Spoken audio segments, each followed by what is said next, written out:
Bonjour Église, quel plaisir de pouvoir vous adresser la parole aujourd'hui. Sylvie et les enfants vous envoient des salutations chaleureuses à chacun de vous dans vos foyers. Malgré la distanciation physique et le fait que nous sommes dispersés, sachez que le Saint-Esprit nous unit au-delà des réseaux numériques qui nous aident à rester connectés. Le Saint-Esprit est en mouvement. Il est en mouvement dans chacun de nos foyers et il est en mouvement dans chacune de nos vies. Et cela nous unit. C'est lui qui nous unit. Le jour de la Pentecôte, les croyants étaient tous d'un accord, la Bible nous dit. Et nous voilà aujourd'hui d'un accord, unis par le même esprit. Pendant les dernières semaines et au cours des prochaines semaines, on explore le thème de connaître, croître, aller ensemble. On se base sur Daniel 11.32 qui dit que le peuple de ceux qui connaissent leur Dieu agiront avec courage. D'autres traductions disent ceux qui connaissent leur Dieu agiront avec fermeté. La version anglaise sur laquelle nous nous basons dit But the people who know their God shall be strong and do great exploits. Et voilà, la version anglaise met l'accent sur les exploits que réaliseront ceux qui connaissent leur Dieu. Ce qui est formidable, des actions remarquables ou exceptionnelles vont venir de ceux qui connaissent leur Dieu. Ça me dit aussi que ceux qui connaissent leur Dieu agiront avec fermeté, courage. Alors il y aura une sûreté qui vient de connaître Dieu. Et voilà, ce seront des remarquables, exceptionnelles actions que nous performerons. Et cela s'applique à nous. Bien qu'on lit de Daniel, nous sommes le peuple de Dieu, son Église, à qui il a donné un pouvoir quand il a versé le Saint-Esprit sur nous. Donc, on a déjà passé à travers les thèmes de connaître et croître. Aujourd'hui, je vais passer un peu de temps à vous parler du thème « aller ». Jésus avait une mission. Et c'était le Père qui lui avait confié cette mission. Cette mission était de prêcher les bonnes nouvelles du royaume de Dieu et voir que la volonté du Père soit faite sur la terre comme au ciel. Jésus n'était pas seul dans sa mission. Comme on voit, il avait été envoyé par le Père. Et il agissait selon la volonté du Père, comme nous dit Jean 5,19. En plus, il était rempli et guidé par le Saint-Esprit. Ce qu'on peut voir dans Luc 4.1, quand Jésus, rempli du Saint-Esprit, s'en va au désert, mais il n'est pas seul, il est rempli du Saint-Esprit. C'est ça. Alors, il n'était pas seul dans sa mission. En plus, il invitait tous à le suivre. À ses disciples, par exemple. On voit comment il les a choisis et à chaque fois, il avait une invitation. Suis-moi, suivez-moi. Et le but, c'est vraiment qu'eux aussi, ils puissent participer dans la mission que le Père lui avait confiée. C'est ça. Donc, sa mission, on voit que ça continue au-delà de la croix. Après sa résurrection, nous voyons que Jésus continue à donner des instructions. Il dit aux autres, allez, dites aux autres que j'ai ressuscité. Il le dit aux femmes qui sont allées le chercher juste après sa mort et résurrection. Et c'est ça. Donc sa mission continue. Nous voyons aussi que certains ne l'ont pas suivi. Donc quand Jésus fait une invitation, il y en a qui ont décidé que non, ce n'est pas pour moi, mais quand même, on voit que Jésus est en mission. Il a il y a des actes exceptionnels qui le suivent là où il va. Il agissait fermement et sûreté conformément avec la volonté du Père. On voit aussi que dans certaines occasions, Jésus réunissait ses disciples. Il les envoyait 2 par 2 dans les villages et pour qu'eux aussi, ils participent dans sa mission, en guérissant les malades et en disant aux gens le royaume de Dieu est proche de vous. C'est ce qui arrive dans Luc 19. Et voilà, c'est dans cette optique que je voudrais vous parler aujourd'hui du thème « Aller ». Je voudrais couvrir 3 points par rapport à la mission de Jésus, pour en tirer un modèle qui pourra nous aider à participer dans sa mission nous aussi. Le premier point, c'est annoncer la bonne nouvelle. Comme je vous l'ai dit tantôt, et comme on le peut voir dans les évangiles, Jésus voyageait de ville en ville pour annoncer le salut, le pardon des péchés et la vie éternelle pour tous ceux qui croient en lui. Le deuxième point, c'est que Jésus agissait. Partout où il allait, il montrait sa compassion, il montrait sa bonté, son amour et son pouvoir. Il imposait ses mains sur les malades pour les guérir. Il comblait des besoins matériaux. Donc, par exemple, quand les gens avaient faim, quand les foules venaient vers lui et ils avaient faim, il multipliait des pains et des poissons pour les nourrir. Il comblait aussi des besoins spirituels. Il bénissait ceux qui avaient faim et soif de justice. Et il donnait à boire à ceux qui avaient soif du Saint-Esprit. Le troisième point, c'est qu'il formait des disciples pour qu'ils suivent son exemple et pour qu'ils enseignent ce qu'il enseignait lui aussi. Dans Luc 10:3, Jésus dit à ses disciples, « Allez, je vous envoie. Guérissez les malades qui s'y trouveront et dites aux gens, le royaume de Dieu est proche de vous, tout comme lui. » Alors, étant donné que nous, on est disciples de Jésus, regardons maintenant ces points à propos de sa mission en plus de détails pour mieux comprendre notre cheminement avec lui. Bon, le premier point. Revenons au premier point maintenant, en plus de détails. Numéro 1, annoncer les bonnes nouvelles à tous. Jésus dit dans Luc 17, 20, 21, « Le royaume de Dieu ne vient pas de façon spectaculaire. On ne dira pas, voyez, il est ici ou bien il est là, car sachez, le royaume de Dieu est au milieu de vous. » Dans ce texte, Jésus parle aux pharisiens. Ils cherchaient une manifestation du royaume de Dieu, mais ils ne voyaient pas, c'est-à-dire il manquait que Jésus était déjà parmi eux. Il était devant eux, s'annonçant comme sauveur du monde, s'annonçant comme la bonne nouvelle, mais ils l'ont manqué. On voit qu'au centre du message de bonne nouvelle se trouve Jésus lui-même.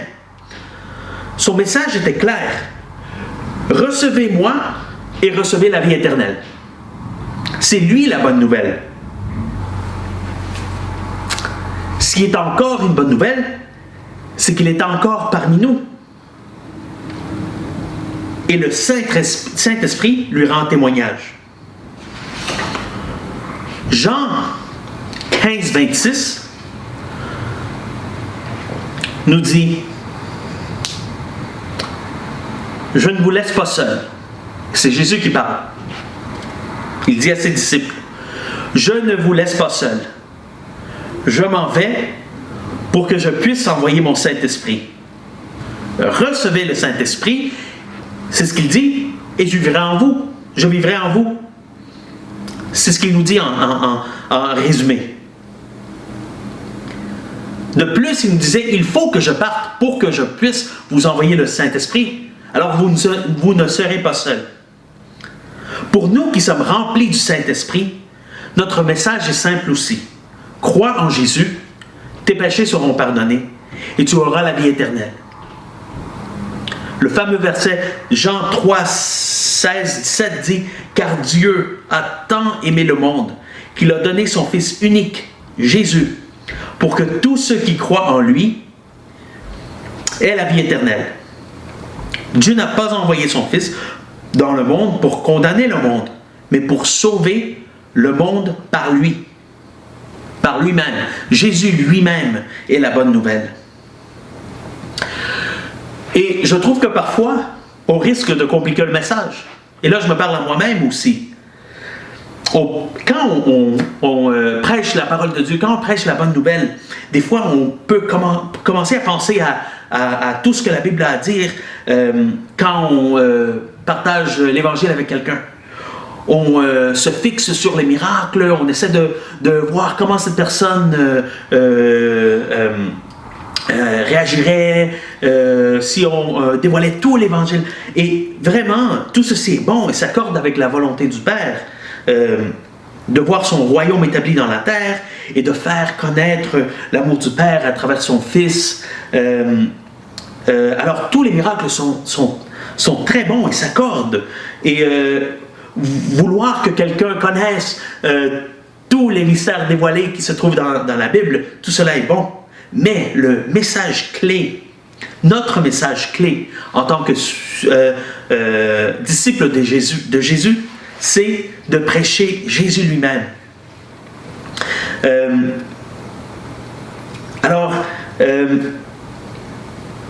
C'est ça, le message de Jésus était simple. C'était « Croyez en moi ». Je voudrais lire Matthieu 6,33 qui dit « Préoccupez-vous d'abord du royaume de Dieu et de la vie juste qu'il demande, et Dieu vous accordera aussi tout le reste. » Si on comprend que le royaume de Dieu est incarné dans la personne de Jésus, on n'a rien à craindre quand nous prêchons la bonne nouvelle de Jésus à quelqu'un. On peut lui confier le reste.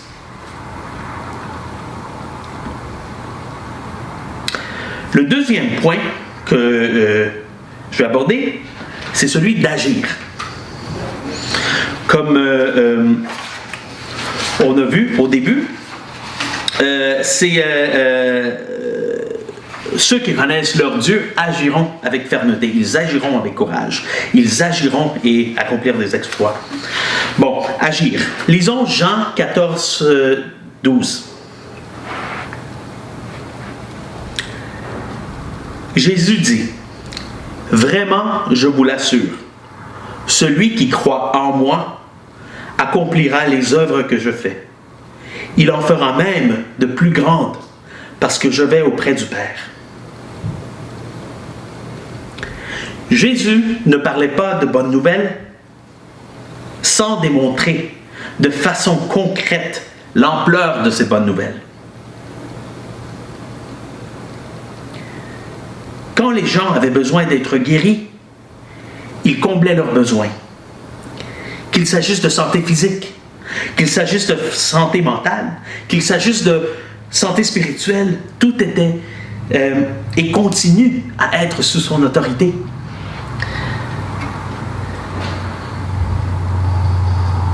Alors lui, il allait de village en village, se prêchant lui-même comme sauveur du monde. Et il démontrait l'ampleur de ces bonnes nouvelles en guérissant les malades, en imposant ses mains. Peut-être en ce temps, c'est difficile de comprendre, comment est-ce que je vais aller de ville en ville si je ne peux pas voyager? Comment est-ce que je vais imposer les mains sur les malades?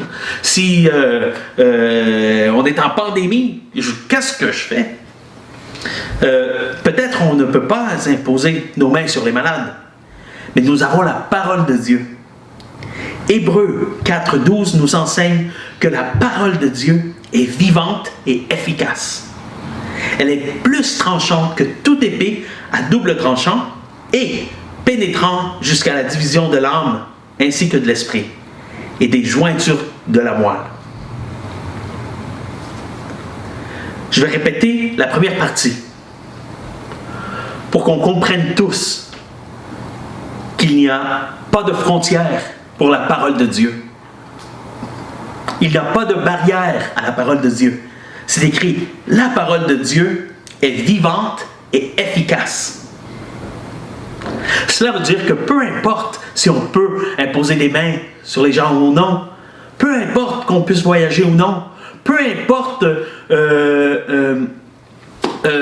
les circonstances, la parole de Dieu est vivante et efficace.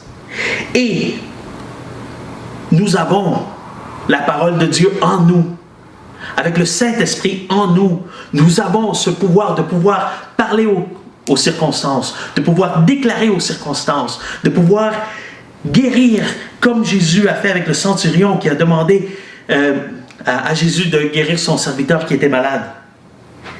Ce centurion a dit, dis seulement un mot et mon jeune serviteur sera guéri.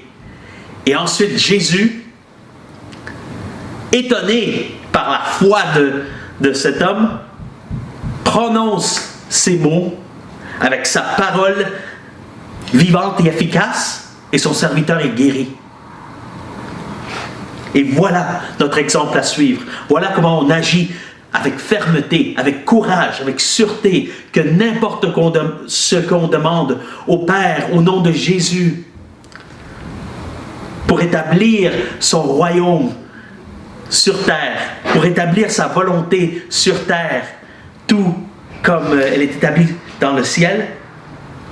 Voilà comment on agit avec fermeté. Voilà comment nous agissons avec sûreté dans la parole de Dieu vivante et efficace.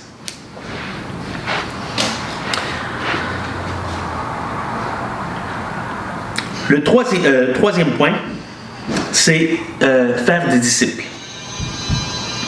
Ceci nous mène au point que j'ai fait tout à l'heure, que comme Jésus, on n'est pas seul dans notre parcours. On n'est pas seul dans la mission de Jésus, celle qu'il a commencée. Jésus nous incite à prêcher les bonnes nouvelles à toutes les nations. Il nous incite à chacun de nous à prêcher Jésus et avoir des exploits partout où on va, parce que nous avons cette parole de Dieu vivante et efficace dans nous. On n'est pas seul. Chacun de nous peut prêcher la parole et voir le royaume de Dieu établi. Jusqu'à temps qu'on soit tous autour du royaume, dans le royaume de Dieu, on soit tous autour de Dieu et Jésus au centre. Toutes les nations, en toute langue, le louant. Matthieu 28, 19 dit « Allez donc auprès des gens de tous les peuples et faites d'eux mes disciples. Baptisez-les au nom du Père, du Fils et de l'Esprit Saint et enseignez-leur à pratiquer tout ce que je vous ai commandé. Et sachez-le, je suis avec vous tous les jours jusqu'à la fin du monde. » Peut-être, il y a des fois qu'on n'est pas, on ne se sent pas qu'on est réunis en prêchant la parole, mais Jésus lui-même dit « Je suis avec vous tous les jours jusqu'à la fin du monde. » Il est avec nous. On n'est pas seul. On prend courage, on agit avec fermeté, sachant que Jésus est avec nous partout où on va et partout où on déclare sa parole vivante et efficace. Pour voir ensuite des exploits.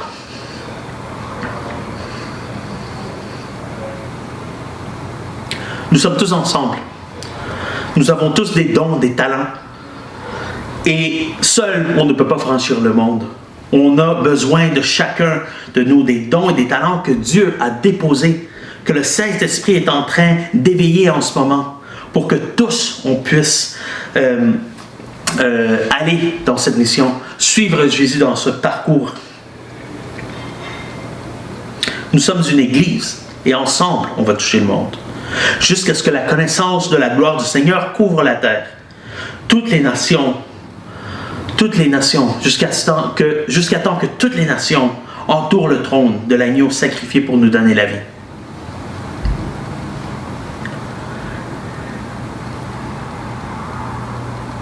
L'important dans notre mission, c'est d'apprendre à mieux connaître le Seigneur. En ce temps où peut-être il y a moins de distractions, on prend le temps de passer du temps dans l'Esprit, prier, chanter, le louer, nous réjouissant dans le salut et lui donnant la gloire. Parce que l'intimité avec le Seigneur vient avant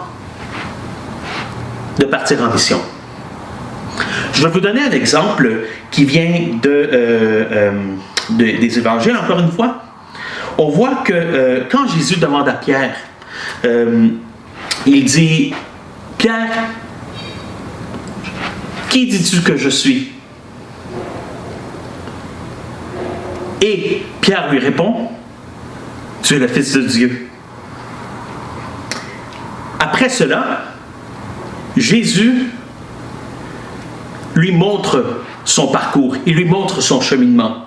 Mais cela vient après avoir eu une révélation de qui Jésus est. C'est après ce moment intime où en lui, Pierre démontre avec ses mots qu'il connaît Jésus tellement, de façon tellement intime qu'il peut déclarer avec fermeté qu'il est le Fils de Dieu.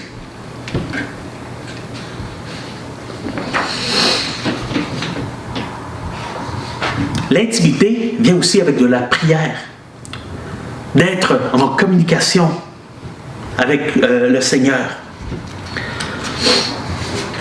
La Bible nous dit, priez sans cesse, priez sans cesse. Ça veut dire être en communication constante avec le Seigneur, en le laissant connaître nos forces, nos forces, nos faiblesses. C'est en le laissant partager avec lui nos joies, partager avec lui nos craintes. Mais bon, c'est ça, c'est de l'intimité que vient cette mission. Et écoutez, je ne veux pas qu'on dise, qu'on pense peut-être qu'il faut atteindre un certain niveau d'intimité avec Jésus pour qu'il puisse ensuite nous dévoiler ses plans. Non, c'est pas ça.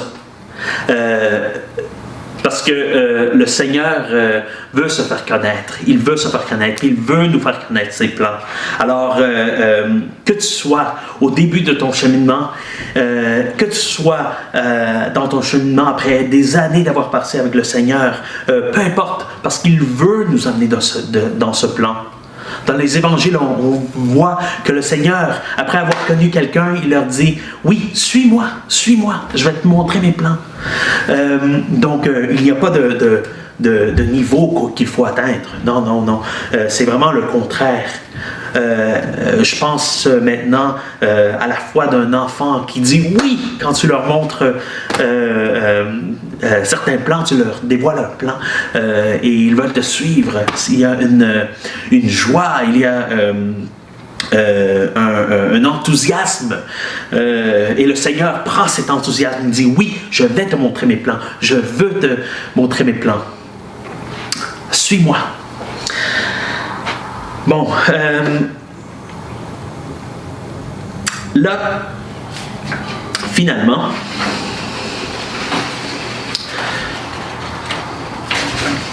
je vous laisse avec ceci, où, on va voir, Jésus dit, « Car Jean a baptisé dans l'eau, mais vous, c'est dans le Saint-Esprit que vous serez baptisés, dans un peu de jours. » Comme ils étaient réunis autour de lui, ils lui demandèrent, « Ah, excusez-moi, c'est en Actes 1, 4 à 8. » Je vais le reprendre. « Or, un jour qu'il prenait un repas avec eux, il leur recommanda de ne pas quitter Jérusalem, mais d'y attendre que son Père leur accorde le don qu'il leur avait promis. C'est le don que je vous ai annoncé, leur dit-il. Car Jean vous a baptisé dans l'eau, mais vous, c'est dans le Saint-Esprit que vous serez baptisés dans un peu de jours. » Comme ils étaient réunis autour de lui, ils lui demandèrent, « Seigneur, est-ce à ce moment-là que tu rendras le royaume à Israël? » Il leur répondit, il ne vous appartient pas de connaître le temps et le moment que le Père a fixé dans sa propre autorité. Mais le Saint-Esprit descendra sur vous. Vous recevrez sa puissance et vous serez témoins à Jérusalem. Vous serez mes témoins à Jérusalem, dans toute la Judée et la Samarie et jusqu'au bout du monde. Alors, encore une fois, on voit que Jésus, avec ses disciples, après sa résurrection, il les amène dans une intimité. Il leur dit, attendez. Attendez que le Saint-Esprit descende et ensuite, vous serez mes témoins. Et voilà, il leur dit la mission qui vient après avoir cette intimité avec le Saint-Esprit.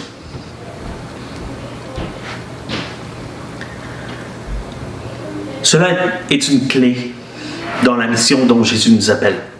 C'est d'être rempli du Saint-Esprit. C'est le point de départ où nous prions au Seigneur, où nous prions au Seigneur constamment, où nous le louons, où nous remplissons, nous chantons des louanges, nous nous réjouissons dans le salut, nous prions dans l'Esprit. C'est le point de départ, et de là vient notre mission. Alors finalement, je vais vous laisser avec ça, qui nous dit notre mission. Et c'est un texte avec lequel vous peut-être serez très familier. Ça se trouve dans Luc, mais aussi dans Isaïe.